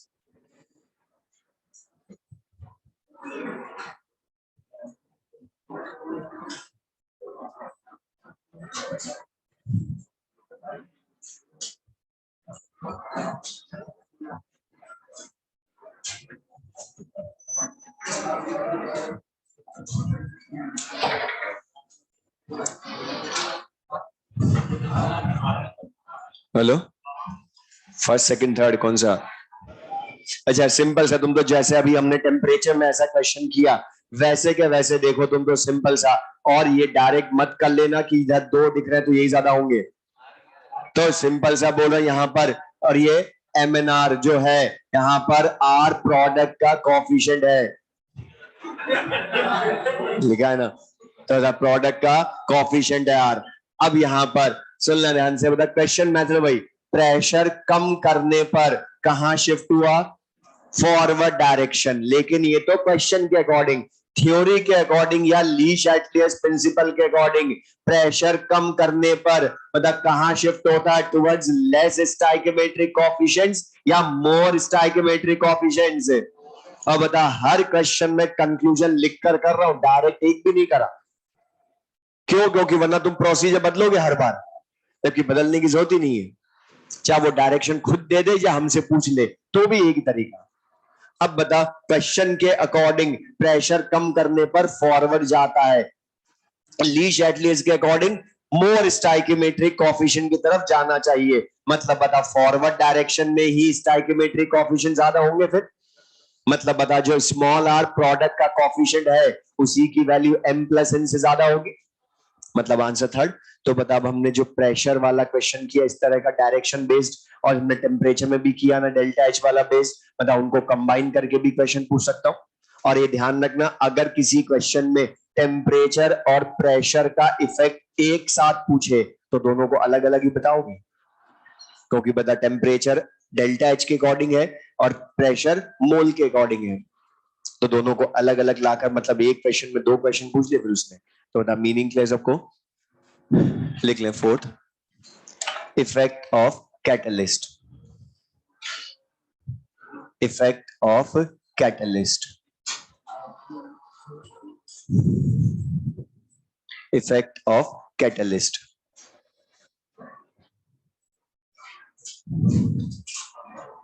अच्छा, द कैटलिस्ट का क्या इफेक्ट होता है इक्विलिब्रियम पर? होता भी है या नहीं होता है? क्यों? क्योंकि रेट फॉरवर्ड बैकवर्ड की इक्वल बढ़ाता है, टाइम कम करता, लेकिन वो इक्विलिब्रियम से मतलब नहीं उसका. वो तो time taken to attend equilibrium कम करता, लेकिन इक्विलिब्रियम पर कोई इफेक्ट शो नहीं कर सकता वो. तो लिख लें, a catalyst has no effect. A catalyst has no effect on equilibrium. A catalyst has no effect on equilibrium because it equally increases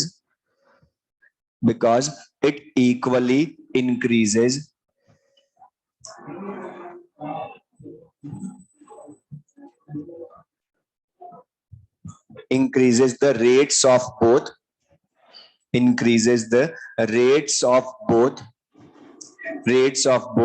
forward and backward reactions. Equally increases the rates of both forward and backward reaction. अब next लिख लें, fifth factor, effect of addition of inert gas, effect of addition of inert gas, effect of addition of inert gas. अब addition of inert gas, इसको ध्यान से समझना, meaning है बहुत इजी सा, लेकिन इसका भी इफेक्ट जो होगा वो ओनली ऑन गैसेस ही होगा। लेकिन हम क्या करेंगे, एडिशन ऑफ इनर्ट गैस, ध्यान से देख लें बोर्ड पर। अब क्या बता, यहां पर पहली चीज तो हमने इन अ क्लोज्ड वेसल लिया, लेकिन इसमें कोई पिस्टन है क्या? नहीं है। अच्छा, रिएक्शन मान रहा हूं, 2A गिव्स B, फिर से एड इक्विलिब्रियम है, इनके मोल इनके स्टाइकियोमेट्रिक कोएफिशिएंट के इक्वल अज्यूम कर रहा हूं अभी, तो 2 मोल 1 मोल है। तो मैं तुमसे पूछूं, बता अभी गैसेस के total mole in the vessel कितने हैं? बोलो। 3 मोल्स है, लिख भी लेना है साथ में। बता अभी गैसेस के मोल्स इन द वेसल कितने हैं? 3। अब मैं तुमसे पूछूं, ध्यान से दाना बोल देख लो, कि अगर मैं तुमसे बोलूं इसमें हमने 1 मोल हीलियम गैस या नियॉन गैस या आर्गन या क्रिप्टन गैस ऐड कर दी, कोई भी एक नट गैस ऐड कर दी, तो मुझे एक चीज बता दो, क्या ए और बी के mole after addition of helium gas कम होंगे, बढ़ेंगे या सेम रहेंगे? सेम रहेंगे, बिकॉज इनर्ट गैस ए और बी से रिएक्शन नहीं करेगी। तो बता, ए और बी के मोल इंडिविजुअली सेम रहेंगे, लेकिन बता दो गैसेस के total mole in the vessel 3 रहे अब या टोटल 4 हो गए? मतलब बता, टोटल मोल्स लिख लो, total moles in the vessel of gases decrease हुए या इंक्रीज हुए? लेकिन बता, मोल इंक्रीज हुए या टोटल मोल इंक्रीज हुए? और एक चीज ध्यान रखना, जब भी वो तुमसे बोले कि एडिशन ऑफ, ये रुक जाइए, काम की चीज सुनना, फिर मैं इसको भी लिख भी लेना। जब भी तुमसे वो बोले एडिशन ऑफ इनर्ट गैस किया, तो कभी भी ये मत बोलना कि मोल इंक्रीज हुए। क्यों? क्योंकि मोल मैं मान लूंगा ए और बी के, फिर मोल अगर बोला ओनली तो हम ए और बी के मानेंगे। वो टोटल मोल बोले, क्योंकि टोटल मोल बढ़ेंगे वेसल में, लेकिन ए और बी के मोल तो इंडिविजुअली चेंज हो ही नहीं सकते, वो तो सेम रहेंगे। लेकिन मतलब गैसेस के टोटल मोल तो बढ़ गए। अब ये अपना इफेक्ट क्या शो करेंगे वो हमने पढ़ना है। तो लिख लें, on addition of inert gas, on addition of inert gas. अच्छा सुन ले, पहले कल से आपको बायो का मॉड्यूल नंबर 1 लेकर आना है। Doctor Dilip Arora sir reproduction in flowering plants पढ़ाएंगे।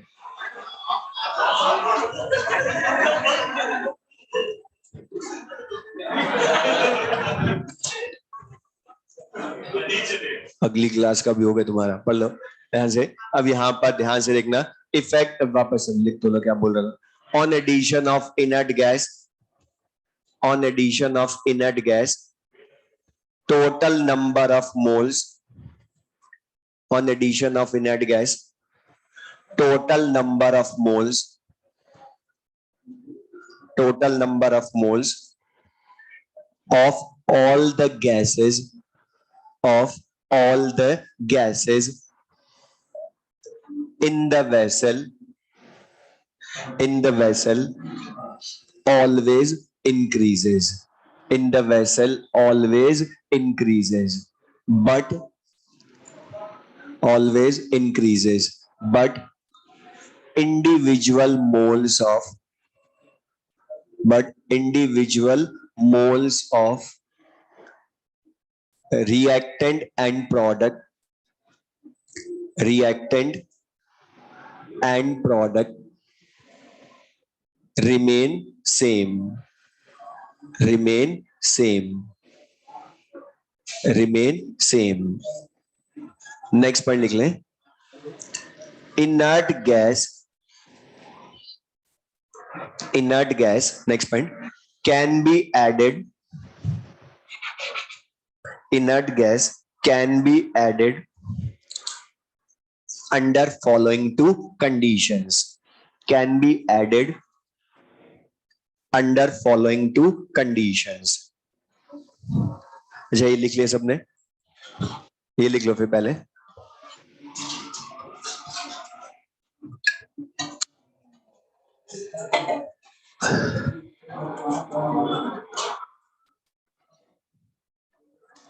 ये लिख ले.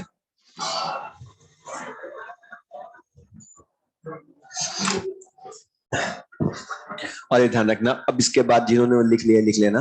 एट कांस्टेंट वॉल्यूम मतलब हम इनर्ट गैस, सबको ध्यान भी होगा, दो कंडीशंस में ऐड करते थे, या तो एट कांस्टेंट वॉल्यूम या एट कांस्टेंट प्रेशर. अब कांस्टेंट वॉल्यूम मेंटेन कैसे रखते हैं उसके लिए बता, जो थर्मोडायनेमिक्स में पढ़ा, बता तुमने हर जगह जब भी पढ़ा क्लोज्ड वेसल में कोई है तो बता क्लोज्ड वेसल मतलब रिजिड कंटेनर ही माना ना हमने हमेशा.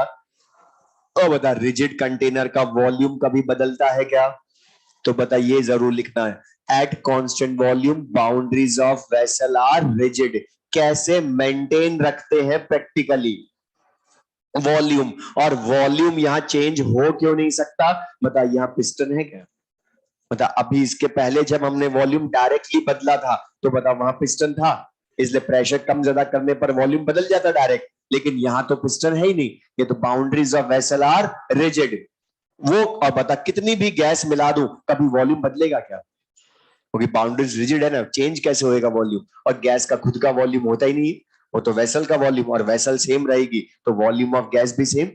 अब मैं क्वेश्चन पूछ रहा हूं, एट कांस्टेंट वॉल्यूम, अच्छा बता टेम्परेचर के लिए ना बोले तो वो तो हमेशा कांस्टेंट, तो पीवी इक्वल्स टू एनआरटी, कुछ भी ना समझ में आए तो बता वॉल्यूम वेरिएबल या कांस्टेंट?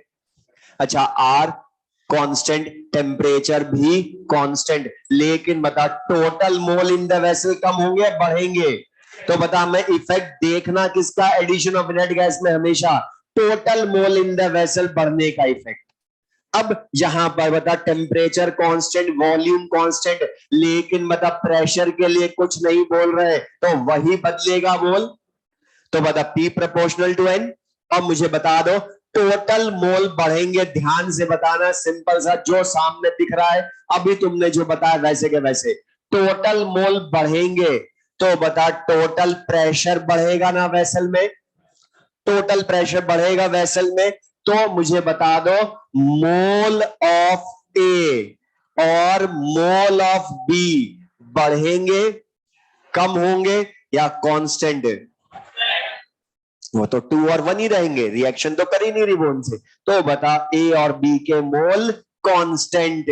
अच्छा बता वॉल्यूम वेरिएबल या वो भी कांस्टेंट?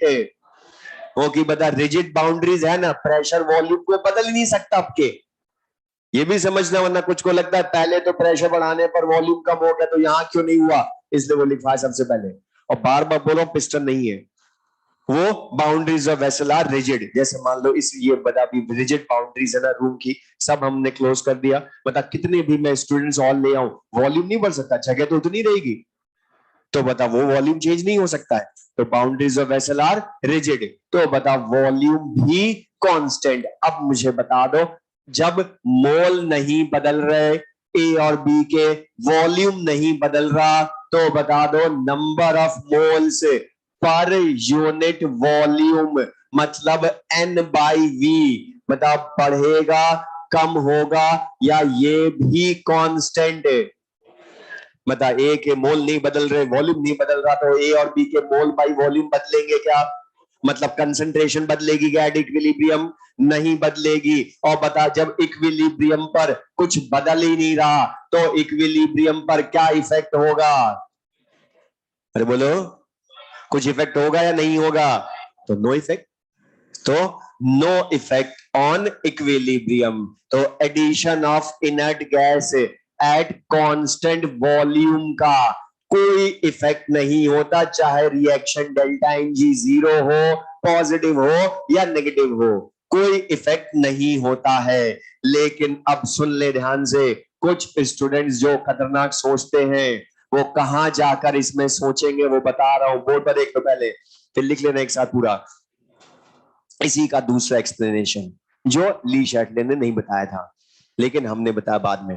तो ध्यान सुनना, हो गया तुम्हारा फिर, अब समझ लो ध्यान से काम की चीज। दैट यहां पर अब वो क्या जाके सोचेंगे कि हमने तो पढ़ा है टोटल मोल बढ़ा, टोटल प्रेशर बढ़ा, फिर वो सोचेंगे कि हमने तो पढ़ा है डाल्टन्स लॉ के according partial pressure of gas mole fraction of gas into total pressure होता है, और जब टोटल प्रेशर बढ़ेगा तो पार्शियल प्रेशर भी तो बढ़ेगा, और पार्शियल प्रेशर बढ़ेगा तो पीवी इक्वल्स टू एनआरटी से प्रेशर इक्वल्स टू सीआरटी लिख सकता हूं एन बाई वी। तो फिर जब टोटल प्रेशर बढ़ेगा तो प्रेशर बढ़ेगा, और प्रेशर बढ़ेगा तो कंसंट्रेशन बढ़ेगी, तो इक्विलिब्रियम तो डिस्टर्ब हो गया, तो ये तो रॉन्ग हो गया। तो ये तुमने सोचा। अब ध्यान सुना, लेकिन क्यों नहीं होगा, क्योंकि टोटल प्रेशर बढ़ेगा वो करेक्ट है, लेकिन टोटल प्रेशर बढ़ने की वजह से, अच्छा टोटल प्रेशर मुझे बता दो बढ़ा किसकी वजह से, बोलो। और मैंने बोला था मोल मत बोलना, टोटल मोल बढ़ने की वजह से। टोटल मोल बढ़ने की वजह से टोटल प्रेशर बढ़ा था, ये करेक्ट है। टोटल प्रेशर बढ़ने की वजह से, टोटल मोल बढ़ने की वजह से टोटल प्रेशर बढ़ेगा, लेकिन जितना टोटल प्रेशर बढ़ेगा उतना मोल फ्रैक्शन कम हो जाएगा। चेक करो, मतलब पहले जब हमने इनर्ट गैस ऐड नहीं करी तो बता मोल फ्रैक्शन ए का कितना है 2/3 1/3, लेकिन ऐड करने के बाद 2/4 1/4 मोल फ्रैक्शन कम हो गया ना साथ में। और जितना मोल टोटल प्रेशर बढ़ाएगा उतना मोल फ्रैक्शन कम भी करेगा, क्योंकि बता दोनों एक की वजह से तो हो रहे चेंज। टोटल मोल जितना, मान लो अगर टोटल मोल बढ़ने की वजह से टोटल प्रेशर डबल हुआ तो मोल फ्रैक्शन आधा हो जाएगा, तो मल्टीप्लीकेशन फिर वही आ जाएगा, मतलब पार्शियल प्रेशर ऑफ गैस तो चेंज हुआ ही नहीं, और हुआ नहीं तो कंसंट्रेशन कैसे बदलेगी, टेम्परेचर तो कांस्टेंट है, तो इक्विलिब्रियम तो फिर डिस्टर्ब नहीं हुआ। लिख ले, दोनों रीजन लिख लो।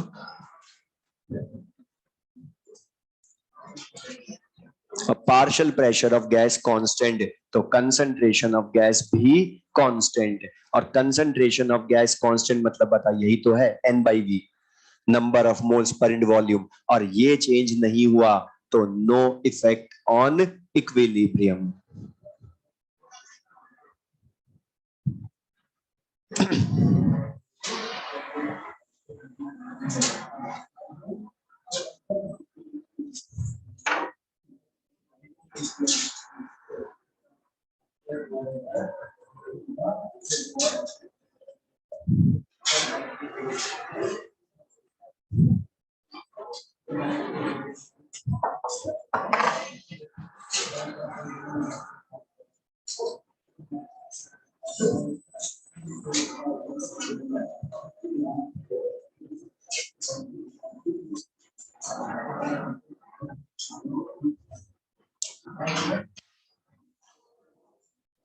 अब एक चीज सुनना यहाँ पर ये जो हमने सारा बताया, ली शैटलेर ने जो भी सारी चीजें बताई थी, ली शैटलेर प्रिंसिपल ध्यान रखोगे प्योरली थ्योरेटिकल प्रिंसिपल है।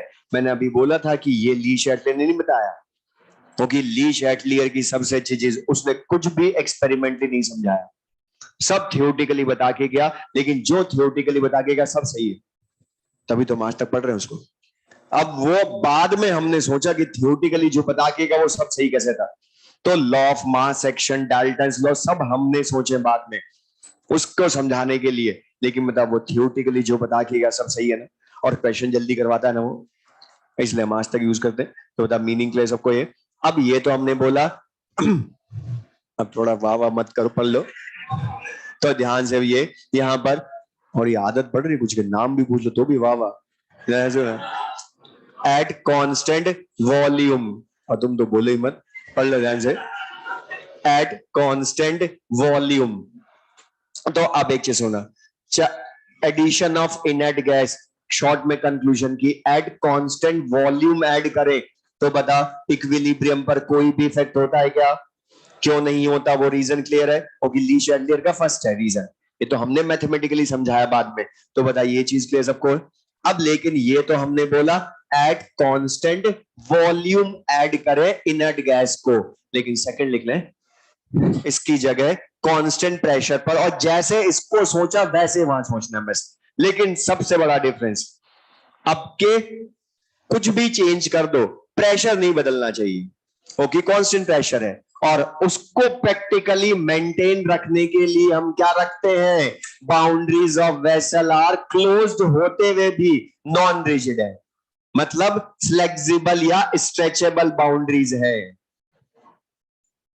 मतलब वॉल्यूम चेंज हो सकता है यहां पर क्लोज्ड वेसल होते हुए भी, वो नॉन रिजिड या फ्लेक्सिबल। एग्जांपल बताऊंगा, अभी लिख लो पहले। तो boundaries of vessel are non rigid, ये जरूर ध्यान रखना जब भी ये रिवाइज करो कंडीशन, ये boundaries of vessel are non rigid या फ्लेक्सिबल, तब ये सिंपल चीज है बस। अब बोर्ड पर देख लें। अच्छा बता, आपके प्रेशर बदलेगा या कांस्टेंट? अब बता, पी कांस्टेंट, आर और टी तो फिर से कांस्टेंट, लेकिन बता आपके वॉल्यूम के लिए कुछ बोला क्या? नहीं बोला। तो फिर टोटल मोल किसको बढ़ाएंगे? V प्रोपोर्शनल टू N की वजह से टोटल वॉल्यूम, मतलब टोटल, बोर्ड पर देख लो भी लिख लेना, टोटल वॉल्यूम ऑफ वेसल बढ़ेगा। इनर्ट गैस ऐड करने पर क्लोज्ड वेसल होते हुए भी वॉल्यूम बढ़ेगा। अब वॉल्यूम क्यों बढ़ रहा है, कैसे बढ़ रहा है? एग्जाम्पल पहले सिंपल सा, मैं ये वेसल की जो बाउंड्रीज है वो है बलून लाइक वेसल, मतलब बलून में बता तुम एयर फिल करते हो या हीलियम गैस भी करते हो, इनर्ट गैस उसमें, तो बता उसका वॉल्यूम बढ़ता है ना, जितना एयर फिल करते जाते हो उतना वॉल्यूम बढ़ता जाता है। तो बता वॉल्यूम बढ़ता है, मतलब क्लोज्ड वेसल का भी वॉल्यूम चेंज हो सकता है ना, पहले तो वो समझना। दूसरी चीज, फिर कुछ को लगता है कि अभी हमने पहले पढ़ा कि पहले तो टोटल मोल बढ़ने पर टोटल प्रेशर बढ़ गया था, तो अभी भी तो बढ़ना चाहिए। करेक्ट है, बढ़ना चाहिए था। अगर वॉल्यूम नहीं बढ़ता तो प्रेशर ही बढ़ता, लेकिन मतलब प्रेशर की जगह पहले वॉल्यूम बढ़ गया, तो बता प्रेशर तो वॉल्यूम का इनवर्स, तो वॉल्यूम बढ़ गया तो प्रेशर वही रह गया मेंटेन। प्रेशर चेंज क्यों नहीं हुआ यहां पर? ये volume boundaries rigid non rigid होने की वजह से ही नहीं बदला प्रेशर, क्योंकि वॉल्यूम उसके पहले बढ़ गया। और बता वो एक्सपैंड हो गई वेसल की बाउंड्रीज, तो प्रेशर चेंज हो ही नहीं पाया, बता डिस्ट्रीब्यूट हो गया ना सब जगह, तो कांस्टेंट प्रेशर वैसे का वैसे रहेगा मेंटेन। तो बता यहां पर प्रेशर कांस्टेंट है, लेकिन सिंपल सी चीज बोलो, हमें ध्यान रखना है कि प्रेशर कांस्टेंट है। अब मैं तुमसे क्वेश्चन पूछ रहा हूं, जैसे अभी पहले करा वैसे के वैसे, मतलब अब के भी ए और बी के मोल बढ़ेंगे, कम होंगे, या अभी भी सेम? क्योंकि रिएक्शन तो करेगी नहीं इनर्ट गैस से, तो ए और बी के मोल तो अभी भी नहीं बदलेंगे। अच्छा बता, V कांस्टेंट या बढ़ गया? अब के कांस्टेंट नहीं है, बढ़ गया, और V बढ़ गया, तो मुझे बता दो दोनों ए और बी के मोल्स पर यूनिट वॉल्यूम बढ़ेंगे या कम होंगे? मतलब एट इक्विलिब्रियम कंसंट्रेशन चेंज हो गई ना उनकी, और कंसंट्रेशन चेंज हो गई तो इक्विलिब्रियम डिस्टर्ब होगा। अरे बोलो, इक्विलिब्रियम डिस्टर्ब होगा ना? क्यों हो रहा है समझ में? पहले नहीं हो रहा था, क्योंकि पहले एन बाई वी नहीं बदले, पहले मोल भी कांस्टेंट थे, वी भी कांस्टेंट था, लेकिन अब के तो वी बढ़ गया टोटल मोल बढ़ने की वजह से, वॉल्यूम ऑफ वेसल, और वॉल्यूम ऑफ वेसल बढ़ गया तो बता 2/V 1/V भी तो चेंज होगा ना, तो कंसंट्रेशन मोल पॉइंट वॉल्यूम डिक्रीज हो गए, तो बता इक्विली शेटलियर काम आएगा। और वो क्या बोलता है, जो प्रॉपर्टी की वजह से इक्विलिब्रियम डिस्टर्ब, वही बढ़नी चाहिए वापस। N/V कम हुआ तो कहां शिफ्ट होगा बताओ, जहां N/V कम हो या बढ़े? बोलो, N/V बढ़ने के लिए बताओ क्या वापस वॉल्यूम कम हो सकता है क्या? बढ़ वो कम हो गया तो प्रेशर बढ़ जाएगा फिर, तो वो होगा नहीं, क्योंकि वो कांस्टेंट प्रेशर है। तो बताओ V तो चेंज हो नहीं सकता, तो किसको बढ़ना पड़ेगा बताओ? मोल्स। तो बता टुवर्ड्स लेस वॉल्यूम शिफ्ट मोल शिफ्ट होगा या टुवर्ड्स मोर मोल्स शिफ्ट होगा? तो लिख लो। तो बता यहां पर equilibrium shifts towards more number of moles, लेकिन बता यहां भी जो तुम ये मोर नंबर ऑफ मोल्स बोल रहे हो, ये एक्चुअल में मोल्स हैं या यहां भी स्टाइकियोमेट्रिक कोफिशिएंट्स हैं? तो बता, towards more stoichiometric coefficient shift हो जाएगा। अब इसका भी शॉर्ट में, ये तो हमने समझा के बता दिया दोनों को, लेकिन मतलब शॉर्ट में कंक्लूजन,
ये कंक्लूजन भी लिख लें बोर्ड पर से।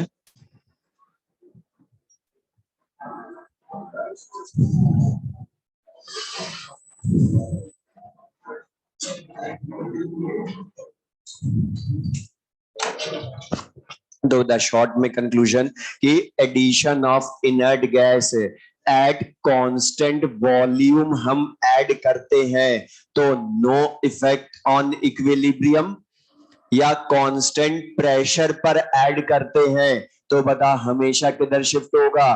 Towards more stoichiometric coefficients, towards more stoichiometric coefficients. तो मुझे एक चीज बता दें, addition of inert gas, addition of inert gas at constant pressure का इफेक्ट, एट कांस्टेंट प्रेशर का इफेक्ट मतलब डेल्टा एनजी जीरो वाली रिएक्शंस पर होगा क्या? क्योंकि बता वहां तो दोनों तरफ मोल इक्वल है, तो बता वहां कभी भी शिफ्ट नहीं होगा। मतलब डेल्टा एनजी जीरो वाली रिएक्शंस पर तो चाहे कांस्टेंट वॉल्यूम पर ऐड करो इनर्ट गैस या कांस्टेंट प्रेशर पर ऐड करो, उनका कोई इफेक्ट नहीं होता डेल्टा एनजी जीरो वाली पर। तो द मीनिंग क्लियर सबको ये? अब शॉर्ट में, लेकिन अब इसमें एक छोटी सी वो प्रॉब्लम करता है कि हमें, अभी मैंने बोला कि अब मैं एक चीज बोल रहा हूं शॉर्ट में समरी, कि जब भी एडिशन ऑफ इनर्ट गैस बोले तो सबसे पहले चेक करोगे कि वो कांस्टेंट वॉल्यूम पर ऐड कर रहा है या कांस्टेंट प्रेशर पर। बट मैक्सिमम क्वेश्चंस में वो तुम्हें बोलेगा ही नहीं कि कौन सी कंडीशन में ऐड करा, और बहुत अच्छा है ना बोले, तो हम हमेशा मान लेंगे कांस्टेंट वॉल्यूम। क्यों? क्योंकि बता पूरी फिजिकल केमिस्ट्री में तुमने कहीं भी क्लोज्ड वेसल बोला तो हमेशा रिजिड कंटेनर या वॉल्यूम कांस्टेंट ही माना ना। ये तो एक स्पेशल कंडीशन हो गई ना कि कांस्टेंट प्रेशर मेंटेन करने के लिए। तो नोट लिख ले, या जिसने नहीं लिखा उसके लिए इसके लिए जगह छोड़ दो, पहले लिख लो, मुझे जान दो। देखो note, if condition of, if condition of addition of, if condition of addition of inert gas, if condition of addition of inert gas is not specifically mentioned, is not specifically mentioned in the question, not specifically mentioned in the question, then we assume at constant volume, then we assume at constant volume। अच्छा, last class में तुम्हें homework दे दिया था ना 53 तक, तो बता exercise 1 में 63 तक कर लेना, और एक्सरसाइज 2 में भी दिया था 1 से 10, अब वो पूरी कर लेना। एक्सरसाइज 3 भी पूरी कर लेना। बस फिजिकल इक्विलिब्रियम और रिएक्शन कोशेंट वाले और अल्फा वेपर डेंसिटी वाले वो छोटे छोटे टॉपिक बचे, उनको छोड़कर सब कर सकते हो। और नेक्स्ट क्लास में हम इनके डाउट डिस्कस करेंगे और ये बोल रहा हूँ नेक्स्ट क्लास में डिस्कस करेंगे, ये मत बोलना कि नहीं बोला था आपने। बोल रहा हूँ नेक्स्ट क्लास में डिस्कस करेंगे और फिर नया चैप्टर भी स्टार्ट करेंगे। अच्छा, टेस्ट का सिलेबस बता दिया था ना, हीट ऑफ एटमाइजेशन से आएगा सारा, ठीक है, बाकी फिर नेक्स्ट क्लास में पढ़ेंगे।